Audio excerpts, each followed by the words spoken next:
नमस्कार मंडळी, वेदश्रीज किचन मराठीमध्ये आपले स्वागत आहे। सर्वप्रथम चॅनलला सबस्क्राईब करायला आणि बेल आयकॉन दाबायला विसरू नका। रेसिपी आवडल्यास नक्की लाईक करा, कमेंट करा आणि शेअर करा। तर आज आपण पाहणार आहोत तोंडलीची सुकी भाजी कशी बनवायची ते।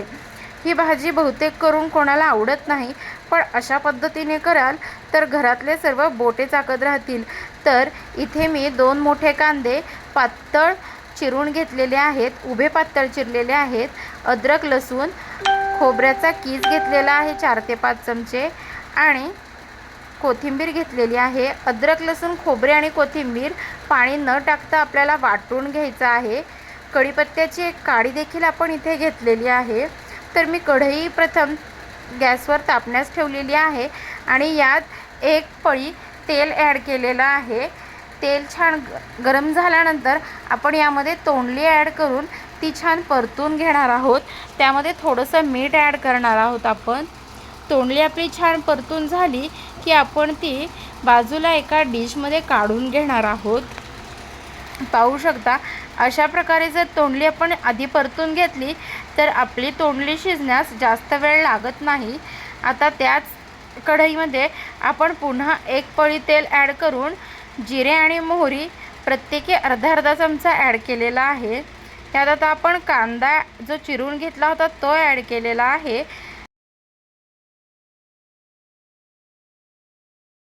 यात आपण एक कढीपत्त्याची काडी देखील ॲड करणार आहोत आणि छान आपण हे परतून घेणार आहोत।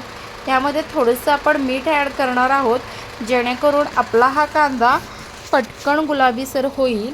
तर हा छान गुलाबीसर झालेला आहे, आपला कांदा परतून झालेला आहे बऱ्यापैकी। आता यामध्ये आपण जे सुकं वाटण केलं होतं ते वाटण ॲड करणार आहोत। हे छान याच्यातील अद्रक लसूणचा आणि खोबऱ्याचा कच्चेपणा गेला की आपण बाकीचे मसाले ॲड करणार आहोत।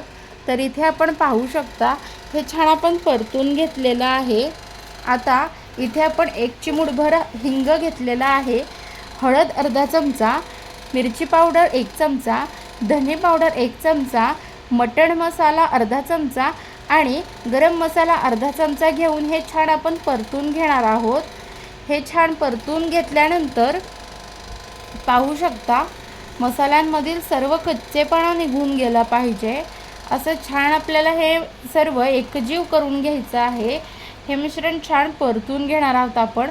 आता यामध्ये आपण फ्राय केलेली तोंडली ॲड केलेली आहे आणि गरजेप्रमाणेच मीठ इथे आपण ॲड केलेलं आहे आपल्या चवीप्रमाणे। कारण कांदा परतत असताना देखील थोडंसं आपण मीठ ॲड केलं होतं आणि तोंडली परतत असताना देखील आपण इथे मीठ ॲड केलेलं होतं। आणि इथे मी थोडंसं गरम पाणी 1 कपभर गरम पाणी करण्यास ठेवलं होतं ते मी इथे ॲड केलेलं आहे। आता ही तोंडली जी अर्धी कच्ची होती ती आपण इथे पूर्ण शिजवून घेणार आहोत। आपली तोंडली पूर्णपणे शिजून तयार झालेली आहे। इथे पाहू शकता आपण पाणी पूर्णपणे आटून गेलेलं आहे यातलं। आपली तोंडली पूर्णपणे शिजलेली आहे। चवीला तर अगदी भन्नाट अशी झालेली आहे ही। नक्की आपण ही घरी ट्राय करून पाहू शकता। नक्की आपल्याला ही अशा प्रकारे जर केली तर नक्की आवडेल। आता ही मी सर्विंग बाउलमध्ये काढून घेत आहे। पाहू शकता आपण चवीला अगदी उत्कृष्ट अशी झालेली आहे। चपाती बरोबर, भाकरी बरोबर आपण ही तोंडली अवश्य खाऊ शकतो अशी ही तोंडलीची भाजी झालेली आहे। यावर मी छान अशी कोथिंबीर पेरून घेतलेली आहे। ही तोंडली आता आपल्या खाण्यासाठी तयार झालेली आहे। जर आपल्याला ही रेसिपी आवडली असेल तर नक्की लाईक करा, कमेंट करा, शेअर करा। धन्यवाद।